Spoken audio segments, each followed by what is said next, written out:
నమస్తే, welcome to Leo news. కూటమి ప్రభుత్వం అధికారంలోకి రాగానే మదనపల్లి ఆర్డీఓ కార్యాలయంలో రికార్డ్ రూమ్ తగలబడిన విషయం మీ అందరికీ గుర్తుండే ఉంటుంది. ఎందుకంటే అప్పట్లో ఇది పెద్ద సంచలనమే రేపింది. అయితే తాజాగా ఇదే కేసులో ఇప్పుడు ఒక కీలక పరిణామం చోటు చేసుకుంది. కార్యాలయానికి సంబంధించి మాజీ ఆర్డీఓ మురళిని పోలీసులు అదుపులోకి తీసుకున్నారు. అప్పట్లో ఈ రికార్డ్ రూమ్ తగలబడిన నేపథ్యంలో కుట్ర ప్రకారం ఇదంతా జరిగిందని, దీని వెనుక పెద్దిరెడ్డి రామచంద్రారెడ్డి గారి హస్తం కూడా ఉందనే వార్తలు మనం విన్నాము. మరి ఎట్టకేలకు మరి మురళి ఇప్పటి వరకు సుప్రీంకోర్టులో ముందస్తు బెయిల్ మీద ఉన్న నేపథ్యంలో ఆ బెయిల్ క్యాన్సిల్ అయింది. ఆయన అరెస్ట్ చేయడం కూడా జరిగింది. మరి విచారిస్తున్నారు ఆయన్ని అంటున్నారు. మరి ఈ విచారణలో ఎవరెవరి పేర్లు బయటకు వచ్చే అవకాశం ఉంది, ఇది ఏ మలుపు తిరగబోతుంది, అండ్ పెద్దిరెడ్డి రామచంద్రారెడ్డి మెడకు ఇది చుట్టుకునే అవకాశం ఉందా, ఇలాంటి విషయాలన్నీ కూడా తెలుసుకుందాం. మనతో పాటు ఉన్నారు సీనియర్ జర్నలిస్ట్ దుర్గా కుమార్ గారు. నమస్కారం అండి. నమస్కారం మగవర్ధిని, మన వీక్షకులకు కూడా. సార్, ప్రభుత్వం అధికారంలోకి రాగానే అప్పట్లో అంటే భూములు కబ్జా అయ్యాయి అని చెప్పి చాలా గవర్నమెంట్కి వినతులు రావడం మనం చూసాం. అందులో భాగంగానే వెరిఫికేషన్ కోసం అన్నీ అలర్ట్ చేశారు అప్పట్లో చంద్రబాబు గారు. ఇలా చంద్రబాబు గారు అలర్ట్ అయ్యారో లేదో అలా మదనపల్లి రికార్డ్ రూమ్ తగలబడింది. సో ఫస్ట్లో ఇది అన్ఎక్స్పెక్టెడ్ అనుకున్నారు. తర్వాత ఎంక్వైరీ చేసిన తర్వాత ఇది కావాలని కుట్రపూరితంగా జరిగిందని చెప్పి కేసులు కూడా నమోదు చేశారు. సో అందులో ఒక వ్యక్తిని ఇప్పుడు మొదటిసారి అరెస్ట్ చేసి విచారిస్తున్నారు అంటున్నారు. ఏంది ఇది, ఏ మలుపు తిరగబోతుంది, మరి ఈ విచారణలో ఎలాంటి విషయాలు బయటకు వస్తాయి, మరి దీంతో పెద్దిరెడ్డి రామచంద్రారెడ్డి గారికి ఏమన్నా సంబంధం ఉండే అవకాశం ఉంటుందంటారా? ఇది మీరు అన్నట్టు రాష్ట్రంలోనే అప్పట్లో పెద్ద భూ కుంభకోణంలో ప్రథమ స్థానంలో ఉన్నది. ఇది అన్నమయ్య జిల్లా మదనపల్లి సబ్ కలెక్టర్ కార్యాలయంలో రికార్డ్ రూమ్ తగలబడినప్పుడు అది కూటమి ప్రభుత్వం అధికారంలోకి వచ్చిన అతి కొద్ది రోజుల్లోనే, దాదాపు ఒక 1 వీక్ 10 రోజుల లోపలే జరిగింది ఈ ప్రమాదం. ఇది జూన్ 21, 2024 జరిగింది. ఇది యాదృచ్ఛికంగా ప్రమాదవశాత్తు కాలిపోయింది అనుకున్నారు, కానీ దాంట్లో దీని వెనకాల ఒక కుట్ర కోణం ఉందనేది వెంటనే అనుమానాలు వచ్చినప్పుడు ఆ రోజున అమరావతి నుంచి కమిషనర్ ల్యాండ్ రెవెన్యూ సిసోడియా గారిని, ద్వారకా తిరుమలరావు గారిని, వీళ్ళందరినీ కూడా ఒకటిన హెలికాప్టర్లో పంపించారు. ఎందుకంటే ఇది చాలా అంటే సబ్ కలెక్టర్ కార్యాలయంలో ఒక 40,000 ఎకరాలకు సంబంధించిన ప్రభుత్వ భూముల రికార్డులు ఉంటే అందులో 21,000 పైన ఎకరాలు ఈ అధికారులు కుమ్మక్కు అయ్యి వాటిని ఇతరులకి హస్తగతం చేశారు. ఇది చాలా పెద్ద కుంభకోణం అనేది బయటకు వచ్చింది. అయితే ఏంటంటే ఇప్పుడు అరెస్ట్ అయిన సాకప్ప మురళి అని ఆయన 22 నుంచి 24 వరకు మదనపల్లి ఆర్డీఓగా పనిచేశాడు.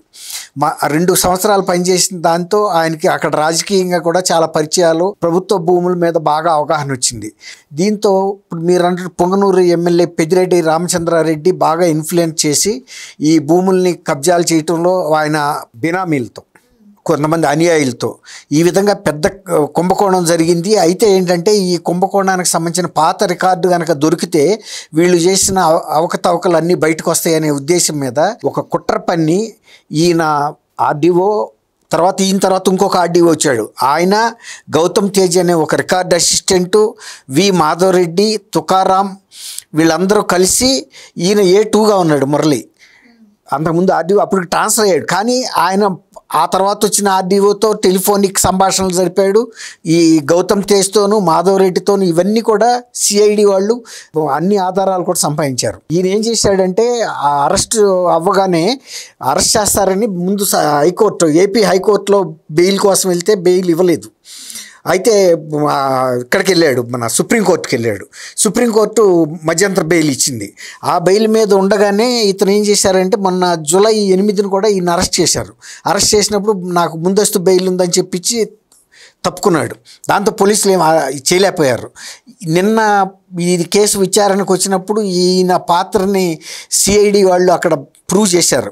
ఈయన్ని మధ్యంతర బెయిల్ ఉంటే మేము ఈ దర్యాప్తు చేయటం కష్టం, కాబట్టి మీరు బెయిల్ని రద్దు చేస్తే తప్ప ఈ కేసు ముందుకెళ్ళదు, ఇది చాలా తీవ్రమైన కేసు, ప్రభుత్వానికి సంబంధించి 20,000 ఎకరాలకు పైన వీళ్ళు కుంభకోణంలో మునిగి ఇన్వాల్వ్ అయ్యి ఉన్నారని చెప్పారు. మొత్తం 9 మంది నిందితులు ఇందులో కేసులో ఉన్నారనమాట. తర్వాత సిఐడి అప్పీల్ చేసుకోవడంతో నిన్న సుప్రీంకోర్టు కూడా బెయిల్ రద్దు చేయగానే ఈయన తిరుపతిలో ఉంటే తిరుపతిలో వెంటనే అరెస్ట్ చేశారు. ఎందుకంటే మళ్ళీ బెయిల్ని తెచ్చుకుంటాడేమో ఎక్కడైనా ఇంటీరియం బెయిల్ అని. అరెస్ట్ చేయగానే నిన్న పద్మావతి నగర్లో ఉన్న సిఐడి ఆఫీస్కి తీసుకెళ్ళి దాదాపు 6 గంటల సేపు ఇంట్రాగేట్ చేశారు. ఇంట్రాగేట్ చేసిన తర్వాత ఇప్పుడు చిత్తూరు కోర్టుకు కూడా ప్రొడ్యూస్ చేస్తారు. మీరు అన్నారు దీని వెనకాల మరి పెద్దిరెడ్డి రామచంద్రారెడ్డి లాంటి వ్యక్తులు, ఖచ్చితంగా పెద్దిరెడ్డి రామచంద్రారెడ్డి ఉండబట్టే ఆయన ప్రోద్బలంతోనే వీళ్ళు ఒక రికార్డు రూమ్ని తగలబెట్టడానికి ప్రయత్నం చేశారు, సక్సెస్ఫుల్గా చేశారు. అయితే అది షార్ట్ సర్క్యూట్ మూలాన అయిందని అంటే అప్పుడు తిరుపతి నుంచి నిపుణుల్ని, విద్యుత్ శాఖలో నిపుణుల్ని, ఉన్నతాధికారుల్ని పిలిపించి చూపించారు ఆ రూము. అక్కడ షార్ట్ సర్క్యూట్ అయ్యే అవకాశమే లేదు. అది నూతనంగా కట్టిన భవనం, రూము, వైరింగు అవన్నీ కూడా పర్ఫెక్ట్గా ఉన్నాయి. అది ఉద్దేశపూర్వకంగా తగలబెట్టిందే తప్ప ఎలక్ట్రిక్ షార్ట్ సర్క్యూట్ మూలన తగలబడలేదని కూడా సర్టిఫికేషన్ వాళ్ళు చేశారు, ఇన్వెస్టిగేషన్ చేసి. అంటే అంత తీవ్రంగా ఏదో ఒక చిన్న విషయం కాదు ఇది. ఒక రికార్డ్ రూమ్ తగలబడిపోయిందంటే ఆ సబ్ డివిజన్కి సంబంధించిన అన్ని సర్వే నెంబర్లకు సంబంధించిన పుట్టుపూర్వాలన్నీ కూడా అందులో ఉంటాయి ఆ రికార్డ్ రూమ్లో. ఆ రికార్డ్ రూమ్ని తగలబెడితే మనం చేసిన అకృత్యాలు, ఈ భూ ఆక్రమణలు బయటికి రావనుకున్నారు. కానీ దానికి సబ్స్టిట్యూట్గా మండలాల్లోనూ ఇతర గ్రామాల్లో అక్కడ ఉన్న రికార్డులన్నింటినీ కూడా రీబిల్డ్ చేశారు, పునర్నిర్మాణం చేసి ఆ రికార్డుని మళ్ళీ పునరుద్ధరణ చేయగలిగారు. అప్పుడు CLR commissioner land revenue Sisodia గారు తర్వాత అక్కడ ఇది కూడా మేళా నిర్వహించారు. భూ ఆక్రమణలు, ప్రైవేటు భూములు కూడా ఆక్రమణలకు గురైతే ఆ ఫిర్యాదులు చాలా ఎక్కువగా వస్తుంటే ఆయనే వెళ్ళి ప్రత్యేకంగా ఒకరోజు ముందుగానే ప్రకటించి వెళ్తే ఒక తిరణాలకు వచ్చినట్టు వచ్చారని చెప్పాడు. నా ఇంత సర్వీసులో రెవెన్యూ శాఖలో నేను ఎప్పుడు ఐఏఎస్ ఆఫీసర్గా ఇన్ని భూ ఆక్రమణ ఫిర్యాదులు రావటం నేను చూడలేదని. అంటే ఆ ఫిర్యాదులు ఏదో బోగస్ ఫిర్యాదులు కాదయి. వాళ్ళు ఆ సర్వే నంబర్లతో సహా ఎవరు ఎట్లా చేశారు, వాళ్ళ దగ్గర ఉన్న అధికారిక పత్రాలని వాటి రుజువులతో సహా ఇవాళ రెవెన్యూ వాళ్ళకి ఇచ్చేటప్పుడు ఏదో ఒక చిత్తు కాగితం మీద పలానా ఆయన నా భూమి ఆక్రమించాడంటే ఒప్పుకోరు కదా. రాసి ఇవ్వటంతో పాటు వాళ్ళకి గతంలో ఆ భూమి మీద ఏం హక్కులు ఉన్నాయి వాళ్ళ దగ్గర ఉన్న ఆధారాలతో సహా సబ్మిట్ చేస్తే ఆయన చూసి ఆశ్చర్యపోయి అన్నాడు, నేను ఇంతవరకు చూడలేదు, చాలా తీవ్రమైన అంశమేను, ఇది ఎప్పుడో దీన్ని పరిష్కరించి ఉండాల్సింది, దీన్ని పట్టుకోలేకపోవటం ప్రభుత్వ వైఫల్యమేనని అంగీకరించాడు ఆయన. అంటే అక్కడ దాకా ఎవరు వెళ్ళగలిగారు? కొంతమంది మాజీ పోలీస్ అధికారులు ఉన్నారు ఈ భూ బాధితుల్లో, భూ ఆక్రమణకు గురైన వాళ్ళల్లో. అది మరీ విచిత్రం. ఇప్పుడు ఎవరు కూడా మాజీ పోలీస్ అధికారుల జోలికి ఎవరు వెళ్ళరు, ఎందుకంటే వాళ్ళకి చట్టం తెలుసు, వాళ్ళు ఫిర్యాదు చేస్తారు, దీనికి అసలుకే ప్రమాదం అని. వీళ్ళకుండా అధికారం ముందు ఆడు పోలీస్ అధికారి అయితే ఏంటి, ఎవడైతే ఏంటి, మనకి పెద్ద ఆయనే మన చేతిలో ఉన్నాడు, మినిస్టర్ గారు మన వెనకాల, మనకేం పర్వాలేదు అని ఇద్దరు ఆర్డీఓలు ఇన్వాల్వ్ అయ్యారంటే మరి ఆ కేసులో మనం అర్థం చేసుకోవాలి దాని తీవ్రతని.